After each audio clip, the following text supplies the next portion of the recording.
Bueno, vamos a hablar un poco de, no necesariamente de tecnologías, sino más bien de cómo se organizan las empresas de tecnología y los diferentes roles. La vez anterior hablamos sobre ventas y también para ser mejores vendedores, una parte es entender un poco más de lo que venden y por eso el módulo de hoy, donde vamos a charlar un poquito sobre el producto que hacen las empresas. Hay empresas que son de producto, hay empresas que son de servicios, pero ¿de qué se trata ese producto? ¿Cómo se organizan las personas que hacen ese producto? ¿Cómo se organizan esas empresas para hacer ese producto con todas las personas que hay adentro? Por ejemplo, uno piensa en Google. ¿Cuánta gente hay en Google para hacer un producto? ¿Qué metodologías usan de trabajo? ¿Y qué roles hay ahí adentro de esas empresas?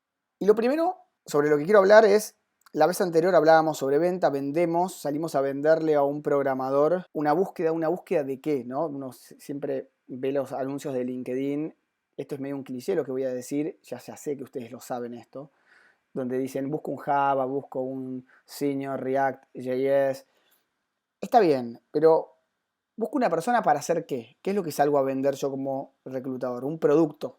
Uno busca un desarrollador para hacer un producto. Y no es lo mismo hacer un producto para una empresa de producto, como lo es Netflix o como lo es como lo es Spotify, Mercado Libre. Eso es una empresa de producto. Que salir a buscar gente para una empresa que hace productos para terceros, como Globant. Porque por más que los roles puedan ser similares, ya entender que hay empresas de producto y hay empresas de servicios que fabrican productos para terceros, ya es una distinción súper importante y nos permite a nosotros predisponernos a pensar como reclutadores que una empresa va a tener una cultura que va a tender a ser de una forma y la otra va a tender a ser de otra forma. Porque la de servicios, como Globant, lo que le interesa es quedar bien con el cliente. Su producto es su entregable, que al cliente le sirva y que quede contento con el delivery que hay.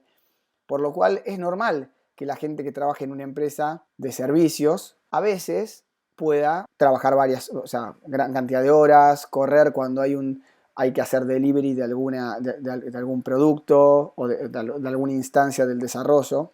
Es normal que se planifique mejor porque Globant le haya prometido a su cliente un delivery, una fecha exacta. Y no es lo mismo en Netflix, donde Netflix tiene que ir desarrollando, o una empresa de producto, tiene que ir desarrollando funcionalidades que en definitiva al único que le interesa es al cliente, al usuario final.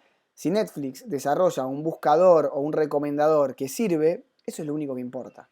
Si sirve en un grupo de usuarios reducido, Netflix lo irá haciendo extensivo a más usuarios, hasta que de pronto todos tendrán esa funcionalidad.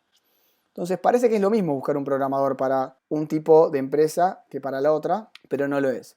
Y esto les abre a ustedes como el abanico a que, che, si voy a buscar de repente un programador para Steplix en The Colony, que es más una empresa como Globant, chiquita, de 40 personas, que mínimamente se hagan las preguntas de cómo trabajará Steplix como empresa de servicios. ¿A quién le vende?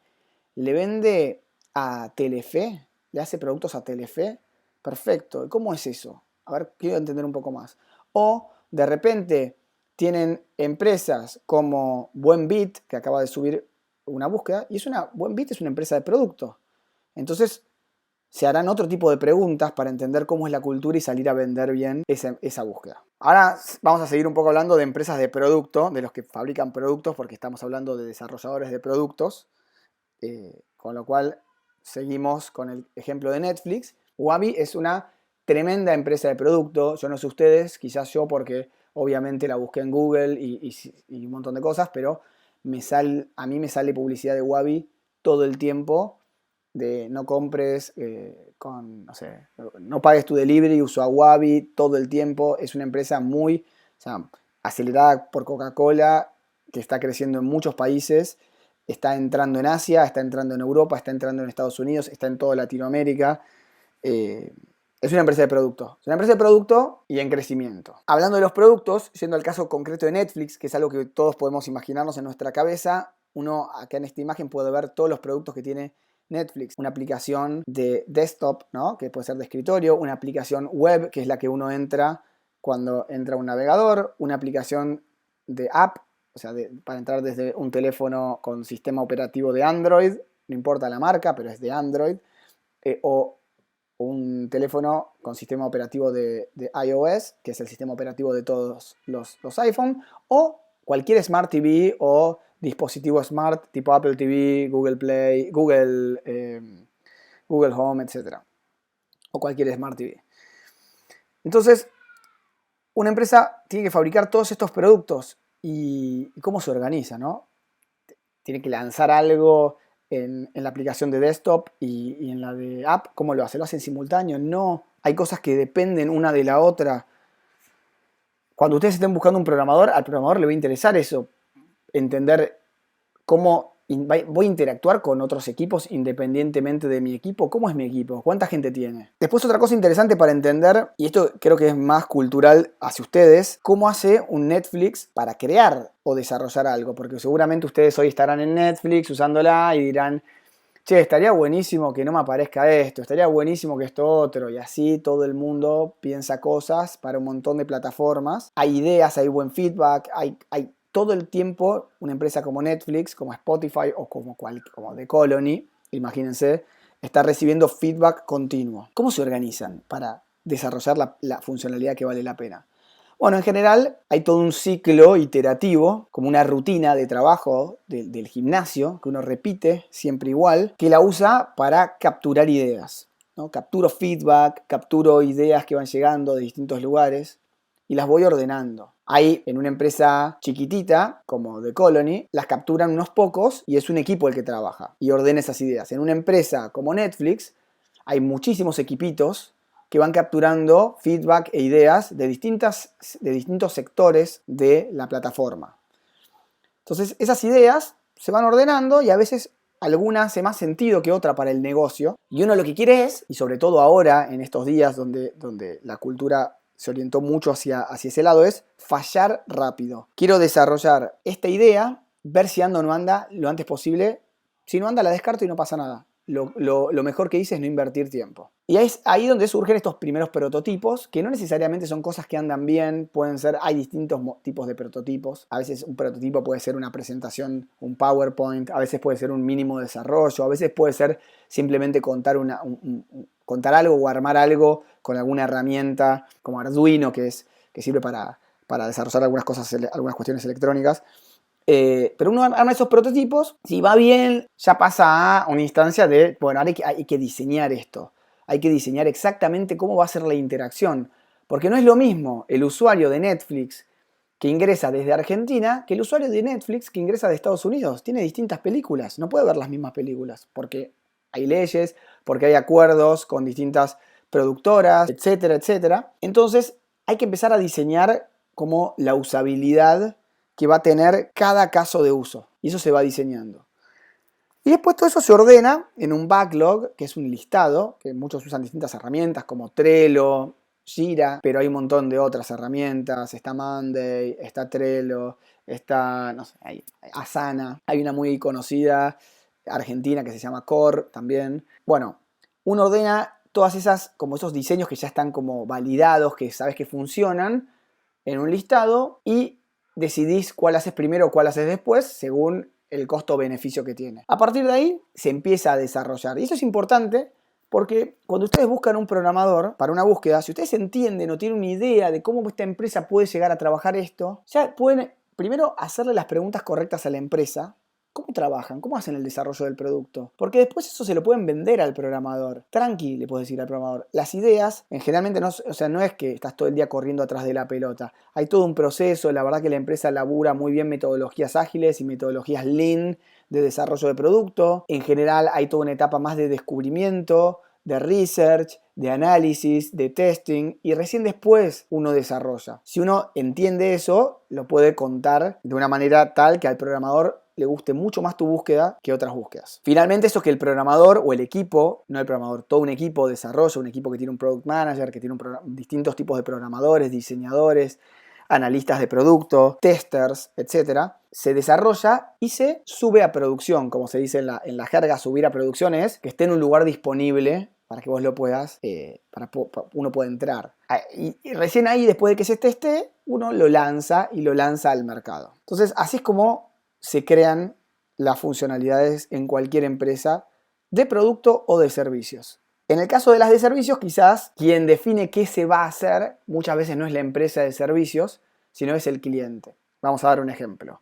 Globant está contratado por una aerolínea, por American Airlines, suponete. Y American Airlines quiere que le haga todo el sistema de vuelos o de compra online. Es muy probable que si bien Globant va a ser un asesor en toda la parte de Product Discovery y Product Development, sea el mismo American Airlines el owner del producto y el que defina qué se va a hacer. Y Globant lo haga. Por eso el nombre de Software Factory, porque son más bien una fábrica que hacen software para terceros. En cambio, en este caso Netflix, que tiene su propio equipo interno, toma las decisiones de otra manera de qué se va a desarrollar. Esa es una, si quieren, una distinción importante también a la hora de entender y de salir a venderle una búsqueda a un programador.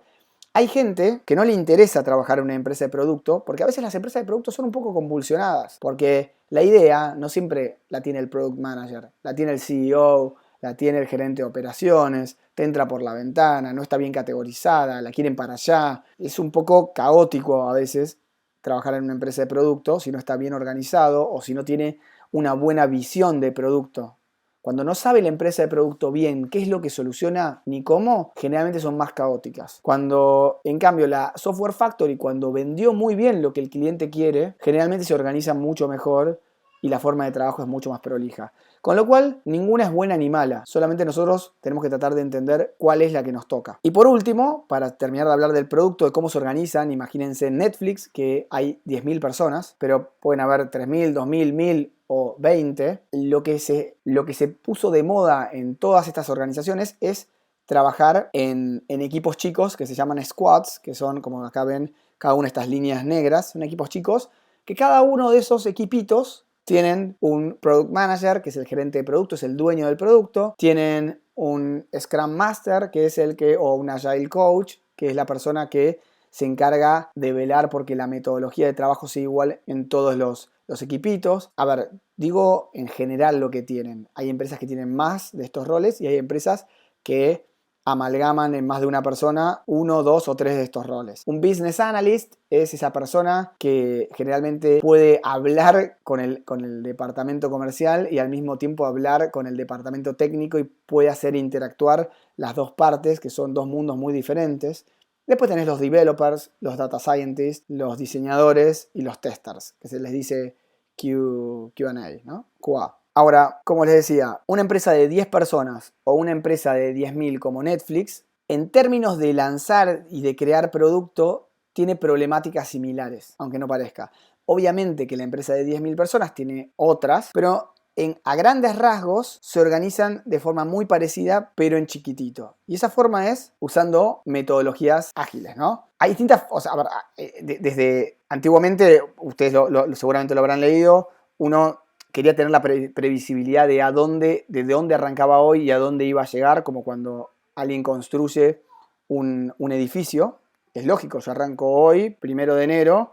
¿Cuánto tarda esto? ¿12 meses? Bueno, al mes 12 tiene que estar todo esto que se planificó. Cuando uno desarrolla software, eso no es tan así porque a veces probaste algo que no anduvo tan bien, entonces lo descartaste y no tenés que seguir invirtiendo tiempo ahí, sino que el mismo software y la flexibilidad que tiene te permite por ahí construir otras cosas nuevas y seguir testeando hipótesis y cuando algo va bien, seguir con eso y seguir dándole, hacer doble clic. Y para esa forma de trabajo, que es, si quieren, más orientada al cliente, a lo que el cliente necesita, las metodologías ágiles funcionan mejor. Ahora, no quiere decir que usar metodologías ágiles sea bueno y waterfall sea malo. Creo que, como todo, hay que saber entender para qué cosa conviene una y para qué cosas conviene la otra. Ahora, hablando pura y exclusivamente, porque todas las búsquedas que ustedes van a tener en general van a pedir que la persona sepa o esté familiarizada con Agile o con Agile si quieren, es la metodología para la cual después se fueron desarrollando diferentes vertientes, donde la más popular es Scrum. Pero bueno, yo voy a hablar de Agile, no de Scrum. Justamente lo que busca Agile es que, como dije antes, el ejemplo de la rutina de gimnasio. Si uno toda la semana hace lo mismo, rápidamente al final de la semana podés ver en qué mejoraste y en qué no. Podés descartar algo y podés agregar otra cosa. Así, che, la verdad, estoy bien de bíceps, no me agrego peso, pero voy a hacer un poco de piernas porque estoy medio... Bueno, lo mismo sucede con Agile. Lo que uno busca es armar una rutina de trabajo que te permita aprender y que te permita adaptarte rápido, cosa que vos puedas desechar rápido el desperdicio, o sea, minimizar el desperdicio y desechar rápido. Entonces no es que uno desarrolla rápido y a toda velocidad, pero el proceso es ágil. Es ágil porque trabajando tranquilos y organizadamente, uno logra descartar rápido lo que no sirve. Generalmente las buenas empresas que implementan bien Agile son las que celebran los fallos, ¿no? Como que dicen, che, esto falló bien. No es que todo el día están buscando fallar, lógicamente, pero como que no se quedan agarrados a algo que desarrollaron que no les termina de gustar y siguen y siguen y siguen, sino que desechan rápido y tienen buenas prácticas para entender por qué no sirvió. Por ejemplo, Spotify. Spotify es un gran ejemplo, si la quieren estudiar, de metodologías ágiles y que desarrolló como su propio framework. Lo que busca Agile es, che, trabajamos X cantidad de semanas. Lo que creamos, este producto mínimo viable, este MVP, ¿resuelve una necesidad real o no?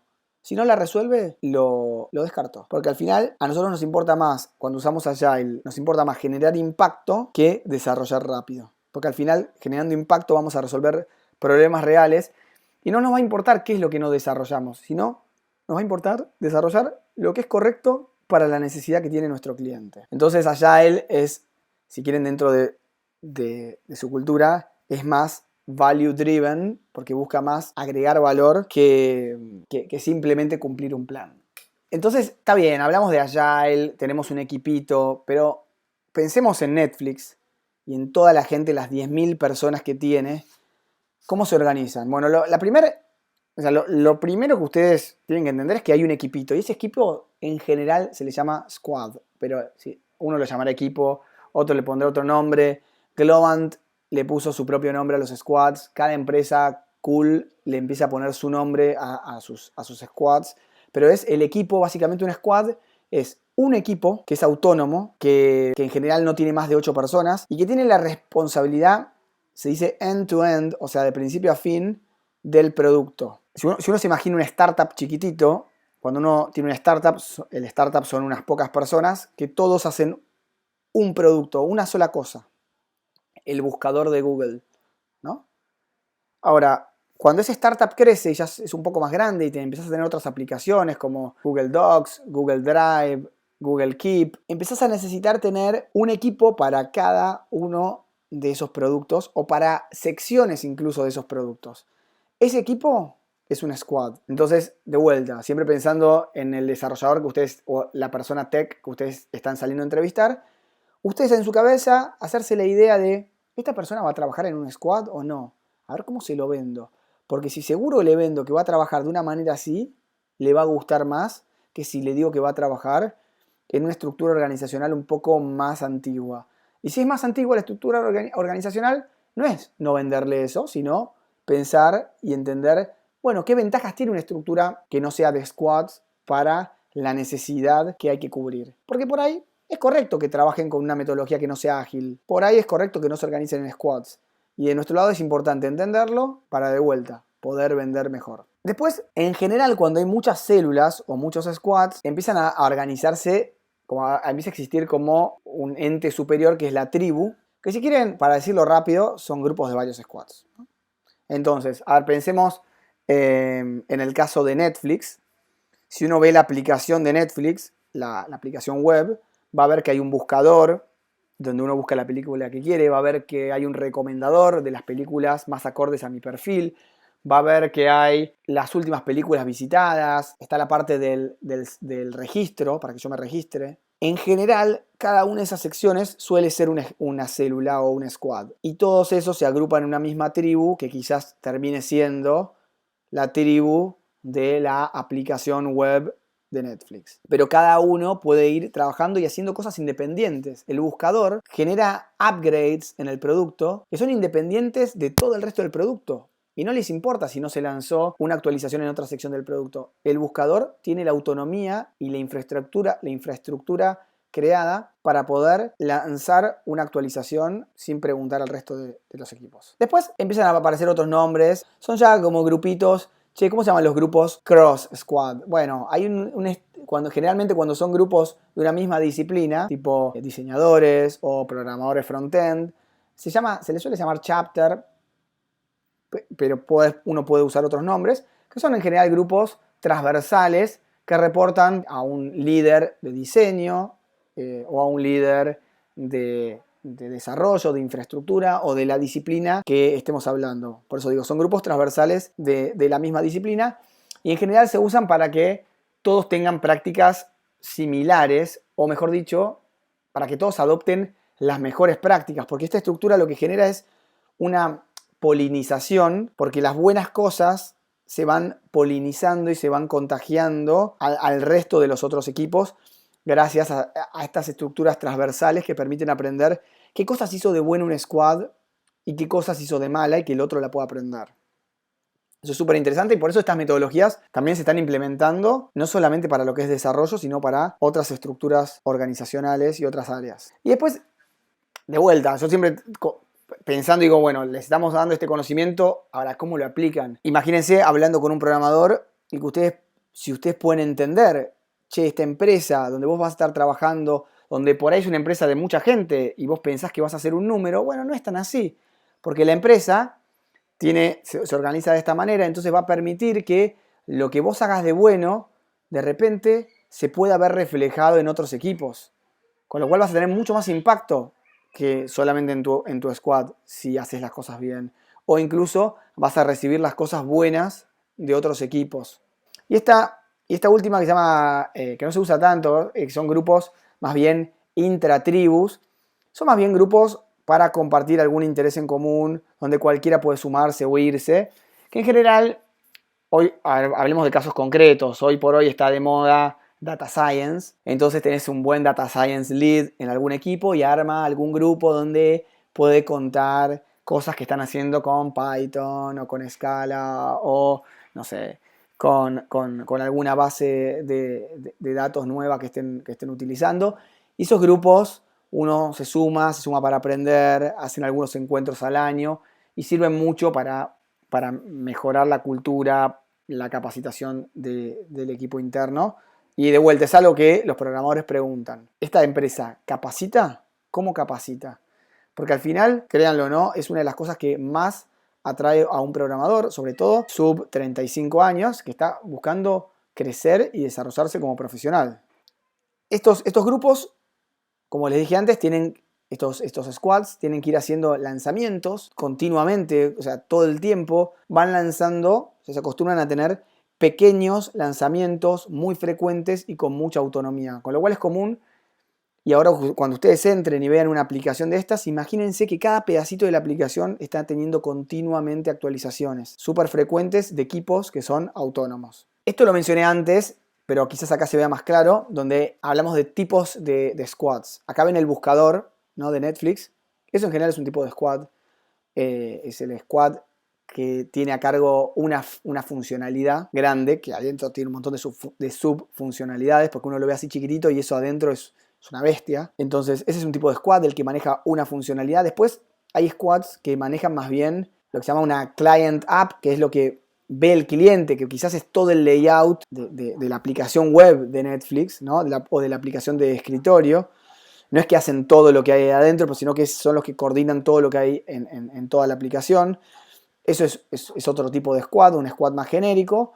Y después hay squads que uno los ve como que andan en las sombras, pero son los que les dan sustento a todo esto, que en general son los de infraestructura. Hay muchos equipos que no desarrollan cosas que va a ver un usuario final, pero sí tienen que desarrollar, crear las herramientas, las rutinas, para que todos los otros equipos se apoyen en ellos y puedan tener estos lanzamientos continuos, y en general son los equipos de infraestructura. Imagínense que detrás de esto hay servidores son computadoras, un montonazo de computadoras en distintos lugares del mundo, andando, que los tienen que administrar cientos o miles de personas de infraestructura, que tienen que trabajar con estándares de seguridad para que justamente no tengan hacks o ningún tipo de implicancia. Estos equipos trabajan, o mejor dicho, en esta rutina de trabajo que hablábamos, estos squads tienen una rutina de trabajo donde tienen distintos, si quieren, eventos que se los llaman ceremonias, que son reuniones. No todos hacen las mismas, cada uno lo adapta un poquito, pero digamos que hay, como siempre digo, están las comunes. Y la primera es, hay un sprint, y el sprint es la rutina, ¿no? Es, che, yo trabajo con rutinas, bueno, pongámosle un nombre, sprint. ¿Esa rutina cuánto tiempo dura? ¿Una semana, 2 semanas, 3 semanas? Es el tiempo en el que vamos a estar trabajando para desarrollar un pedacito del producto. Algo que se pueda ver. Algo que si es de una semana, que se pueda ver en una semana. Si es en 2 semanas, que se pueda ver en 2 semanas. Eso es un sprint.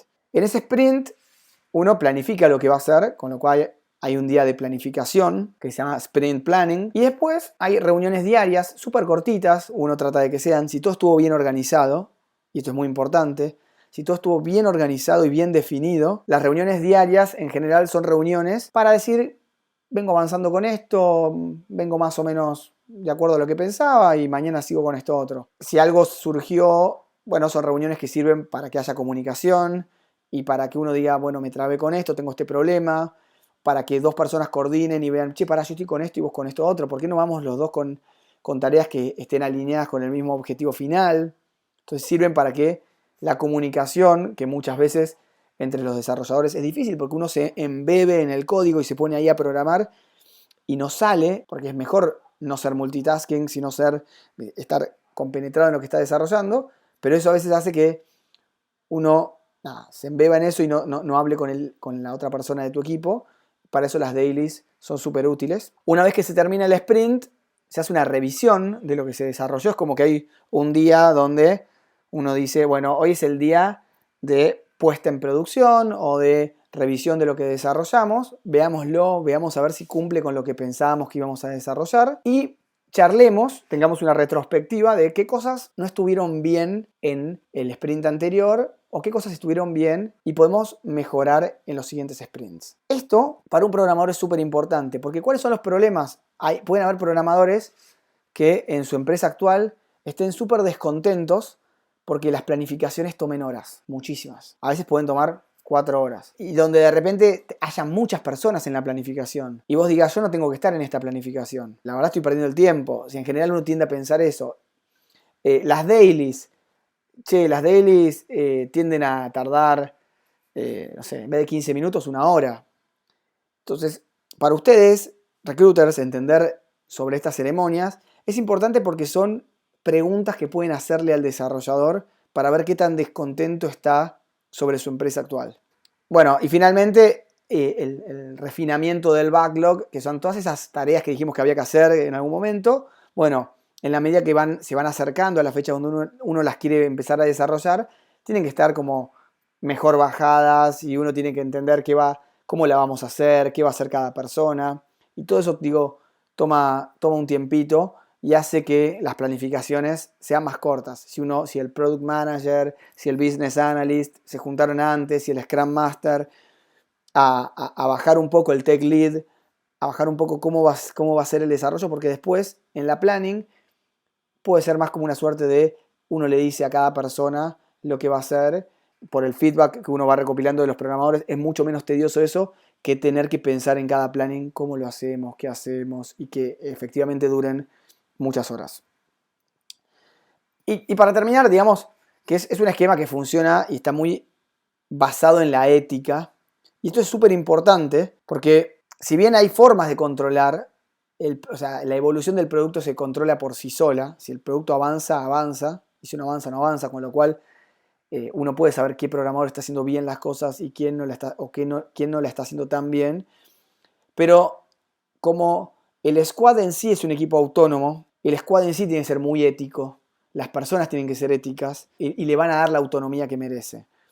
Entonces es importante también poder detectar esto de las personas que uno está entrevistando. Digamos que en Agile predomina más la confianza que el micromanagement y el control.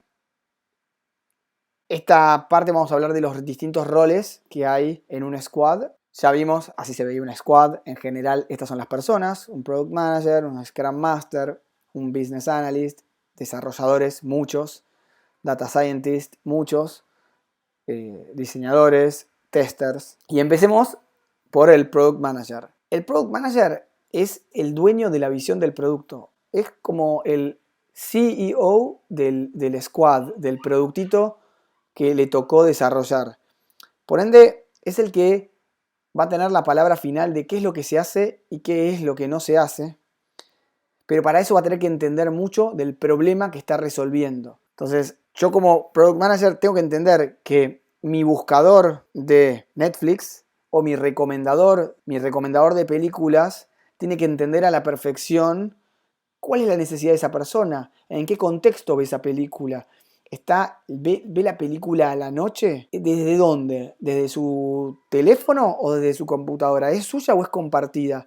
Digo, hay mucha analítica detrás de todo esto y mientras más entiende el Product Manager en qué contexto está su usuario usando su aplicación y qué quiere resolver, tiene que entender a la perfección eso. Y después lo siguiente es que toda la gente que trabaja con él en su squad, desarrolladores, diseñadores, etcétera, jerárquicamente, en general, no dependen del Product Manager, sino que dependen más de estas estructuras horizontales. Con lo cual el Product Manager no es jefe de todo el resto del equipo. Entonces es una persona que tiene que tener empatía y tiene que tener la capacidad de influenciar y motivar. Con lo cual te va a motivar en general alguien que vos ves, tiene en claro el problema que resuelve, que tiene un buen trato, que ayuda a crecer al equipo, que trabaja de una manera organizada, digamos, son un montón de cuestiones que si ustedes van a entrevistar a un programador, tienen que quizás entender cómo es el product manager de donde va a trabajar esta persona.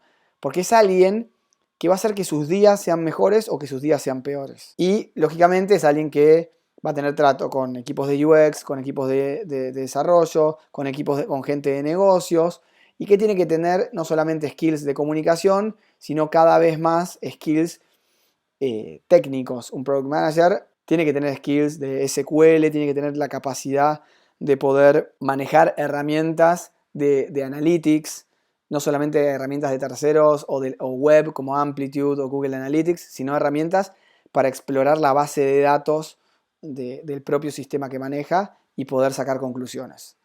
Ese es el rol a grandes rasgos de un Product Manager. Después está el Team Leader o Tech Lead, que en esta célula es como el gerente de tecnología, el CTO de ese equipo, y es el que asume la responsabilidad técnica, porque si bien el Product Manager tiene que ser robusto técnicamente, sin duda, el otro es el arquitecto, el que va a hacer que uno construya una solución que no solamente resuelva una problemática, sino que sea escalable, que tenga una calidad de código, que pueda guiar al resto del equipo técnico, que los capacite, justamente que colidere el squad con este Product Manager. Y en general son personas con skills de arquitectos, tienen que ser sí o sí senior developers, gente que tiene que pensar en cómo voy a ayudar a que el resto de mi equipo aprenda más sobre la tecnología o diferentes tecnologías. Entonces, muy importante entender, ¿quién es el tech lead del equipo donde yo voy a laburar? ¿Cómo es la cultura? ¿Me hace code review? O sea, ¿revisa mi código? Cada vez que uno programa, uno tiene que mostrarle el código a otra persona. Es una buena práctica y se ve si está bueno o está malo o tiene errores o lo que fuere. Y eso, si bien parece que es como lento, hace que el proceso sea mucho más escalable, mucho más seguro. Y a los programadores todas esas cosas les gusta porque dicen, es una forma de aprender. Entonces es interesante entender. Este CTO tiene conocimiento de la industria, entiende el negocio, siempre es mejor. Siempre es mejor quien tenga esa parte para que no prime únicamente la parte tecnológica. Bueno, y en términos generales, ese es un tech lead. Ahora pasamos al Quality Assurance Engineer, que es la persona de calidad. Y es un rol que fue evolucionando en el tiempo. No es simplemente alguien que agarra la aplicación y tiene que garantizar de que funcione bien y hace lo que se llama el testing funcional.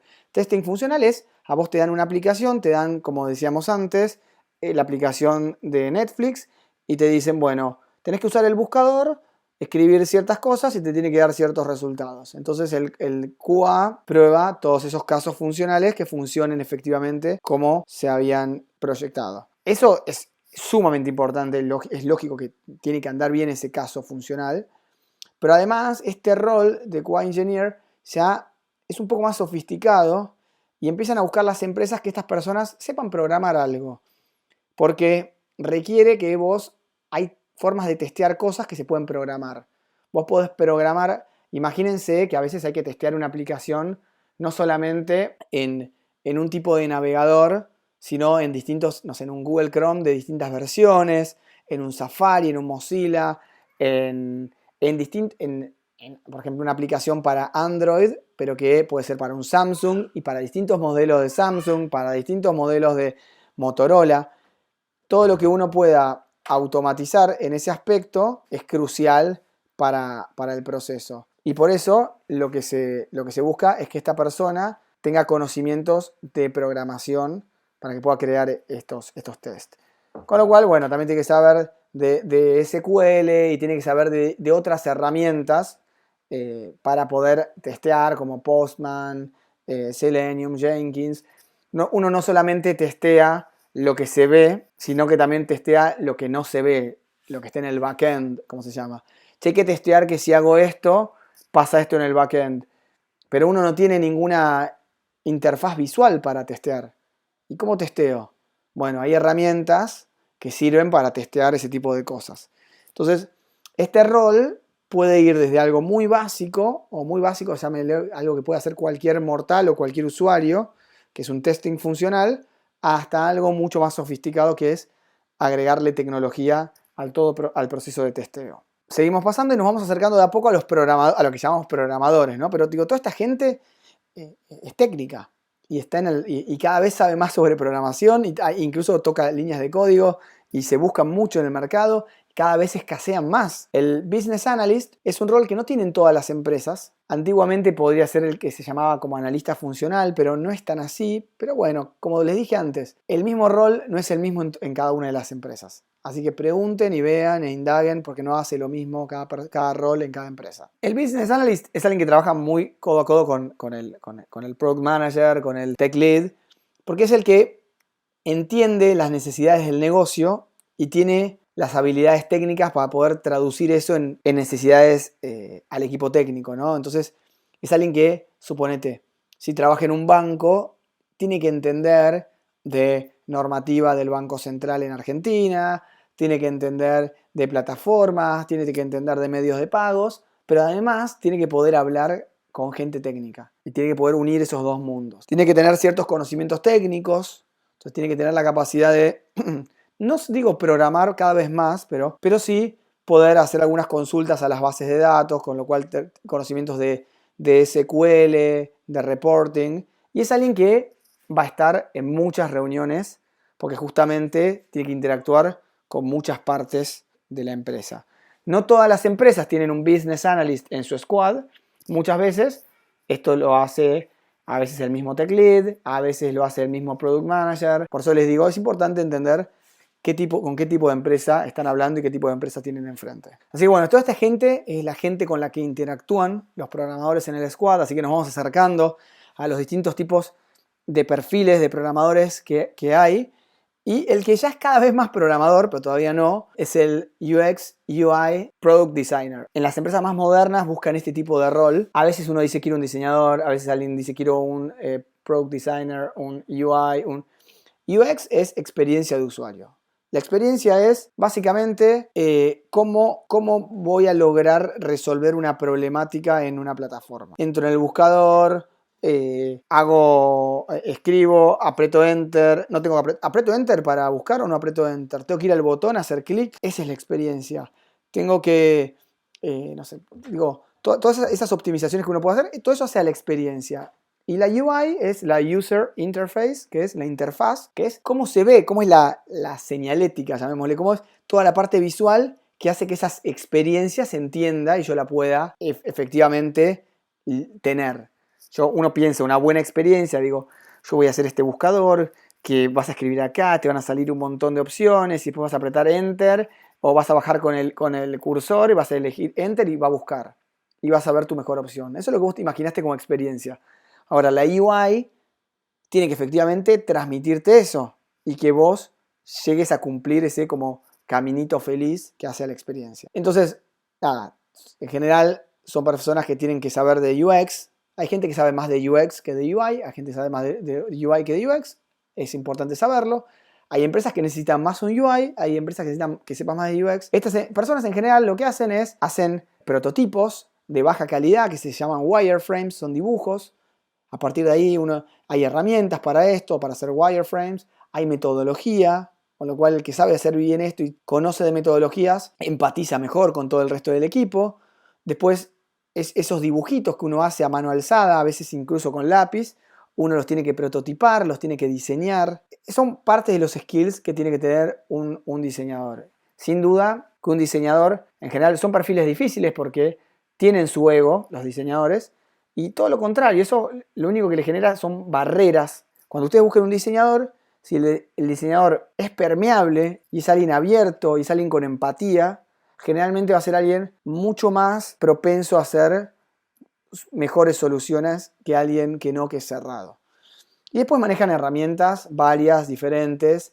Photoshop es la más popular, o sea, el stack de Adobe es el que en general más se usa, pero cada vez aparecen más herramientas de prototipado. Prototipado es para que uno pueda ver el diseño como si fuera real, como si fuera la aplicación de verdad, que parece que uno dice, che, esto ya está programado.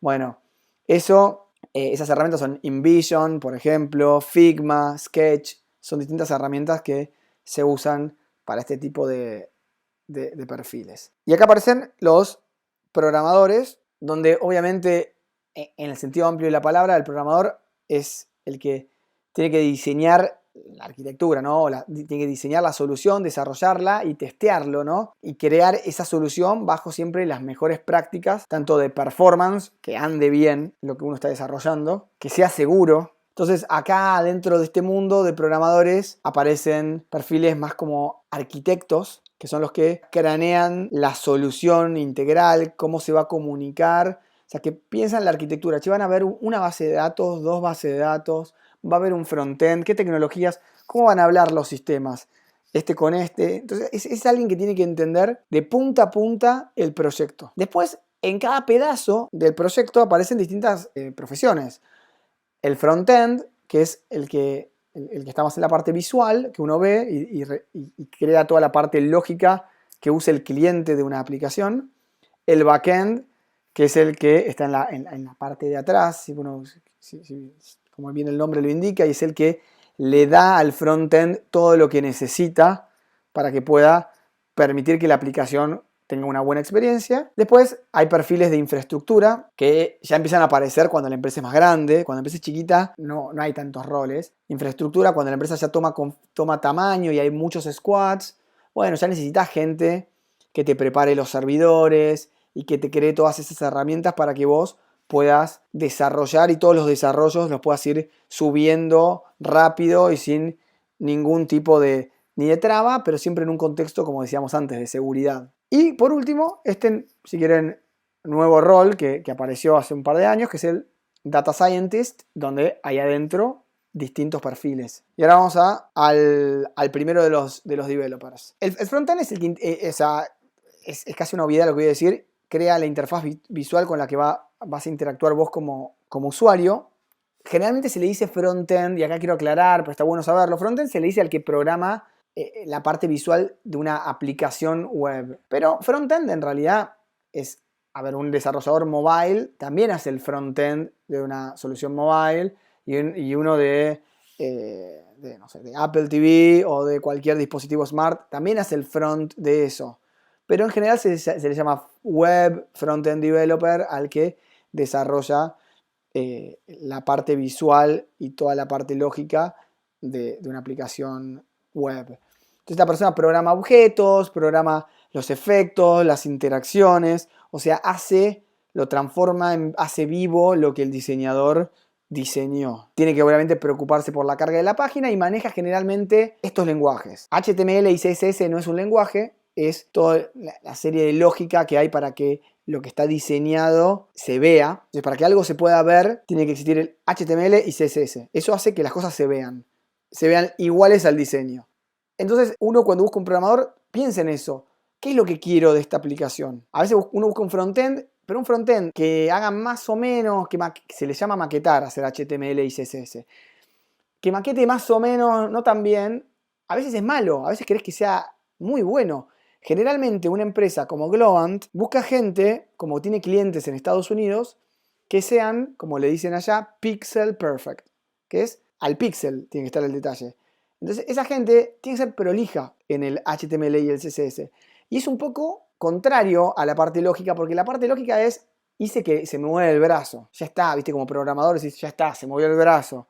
Y se mueve bárbaro, mirá la fuerza que tiene. Ok, pero si no es prolijo, hay muchos clientes que eso no le va a gustar. Y es importante entender eso en el programador. Y después viene la parte de backend, a ver qué analogía se les ocurre ahora, que es el que trabaja del lado del servidor. Es como el que le da al frontend los elementos que necesita para que se mueva, para que se muestre. Es el que está atrás, ¿no? Entonces, si quieren es el responsable de la parte que no se ve. Imagínense en Netflix, volviendo al mismo ejemplo, hiciste login, te logueaste a tu cuenta de Netflix, todo frontend, pusiste tu usuario, tu contraseña, apretaste Enter y a partir de ahí empiezan a correr una serie de lógicas que te las maneja el backend y te dice, si este usuario está correctamente registrado, voy a permitir que pase la siguiente pantalla. Pero si pagó el plan premium, puede acceder a todo esto. Si no, solo a esto. Si no pagó, le tengo que mostrar esto. Si la tarjeta está vencida, de todo esto. Che, si está en Argentina, no le puedo mostrar películas de Estados Unidos. Si está en no sé dónde, toda esa parte de lógica que te devuelve lo que podés hacer o que no, te lo maneja el backend. Entonces, es entendible que sean perfiles diferentes, que sean perfiles, si quieren, más introvertidos. Puede ser. O sea, si bien tienen que tener muy buena comunicación, el backend con el frontend sin duda tiene que poder interactuar muy bien con un diseñador, tiene que poder interactuar muy bien con el backend. Ustedes van a empezar a ver que los backends son en general diferentes. Y los lenguajes, acá mencioné uno por mencionar, pero un lenguaje que se usa en backend es Java, Spring es un framework. Framework, si quieren, es un conjunto de buenas prácticas que un grupo de desarrolladores crearon y que hace que sea mucho más fácil desarrollar con Java. Entonces vos decís, yo agarro Spring y es más fácil desarrollar usando un framework porque ya hay cosas que ya están hechas que si yo fuera y hiciera todo con Java y tuviera que crear como todo, porque todo al final, todo el mundo se arma como su propio framework. Por eso siempre se habla de framework y lenguajes. Y está bueno que lo entiendan. Uno es el lenguaje con el que se hacen las cosas y el otro es con el que es el conjunto de buenas prácticas o las prácticas más eficientes y más seguras para usar. No voy a mencionar acá, o sea, esto es como para que ustedes digan, ok, backend, entiendo cómo es esto, qué lenguajes voy a buscar. Yo sé que ya saben mucho más lenguajes que esto, pero quizás este contexto que les damos los ayuda a entender un poquito más a la hora de hacer research en Google sobre las diferentes tecnologías. Bueno, mencionaba acá el desarrollador full stack, es alguien que puede un tipo de aplicación hacerla completa, tanto el front como el back. Entonces, un full stack de mobile, un full stack de web, que pueda hacer y conocer de manera ecuánime todos los componentes que hacen falta para desarrollar ese tipo de aplicación. El desarrollador mobile, en este caso, es como el desarrollador front-end mobile. O sea, acá es con donde hay que hacerse la pregunta. Desarrollador mobile, ¿qué tiene que desarrollar? Porque una aplicación tiene toda la parte que se ve, pero muy probablemente, excepto algunos jueguitos y alguna que otra cosita, todos tienen un backend donde vos interactuás, aunque sea un login. En general, un desarrollador mobile es el que conoce y puede programar la interfaz visual de la aplicación. Pero muchas veces se pide que además sepa el lenguaje de backend que hay por detrás, que puede ser Node, o sea, puede ser JavaScript, o el que fuere de backend que haya por detrás. Este perfil, igual que los programadores frontend web, trabaja muy codo a codo con diseñadores y si él no hace el backend, trabaja muy codo a codo con los backend developers. Está bueno esto como para empezar a entender las relaciones. En el caso, si programa para iOS, que es el sistema operativo de los teléfonos iPhone, probablemente tenga que desarrollar en Swift, que es el lenguaje de programación. Y si desarrollara para Android, que es para cualquier teléfono, un Samsung por ejemplo, va a tener que desarrollar o en Java o en Kotlin, que es una tecnología un poquito más nueva, con el framework que haga falta usar. Después empiezan a venir ya otros roles, gente de infraestructura, DevOps, DBA, sysadmin. Digo, fui yendo, si quieren, de los más modernos a los nombres más old school y que hacen otras cosas o no tan completas como se hace hoy en día. Quizás hoy el DevOps es como el que está más de moda escuchar y es aquel que, como hablamos al principio, es el que construye toda la infraestructura donde se va a montar el servidor, el web service que hace el backend developer, donde se va a montar el frontend, donde se va a montar todo que tiene que permitirle a los programadores o al resto del equipo poder, como dijimos antes, trabajan con metodologías ágiles, con lo cual hago un cambio, lo tengo que subir, hago un cambio, lo tengo que subir, hay un error, lo corrijo, vuelvo a la versión anterior. Todo eso, que se llama deploy, tiene que ser de la manera más automatizadamente posible, con lo cual de eso se encarga este rol, que tiene que administrar esos servidores, tiene que testear que funcionen bien. A veces los servidores, alguno deja de andar, alguno anda lento, alguno está sobrecargado porque tiene muchos usuarios. A veces está sobrecargado porque recibo ataques de seguridad, entonces tengo que también tener las herramientas de seguridad instaladas correctamente.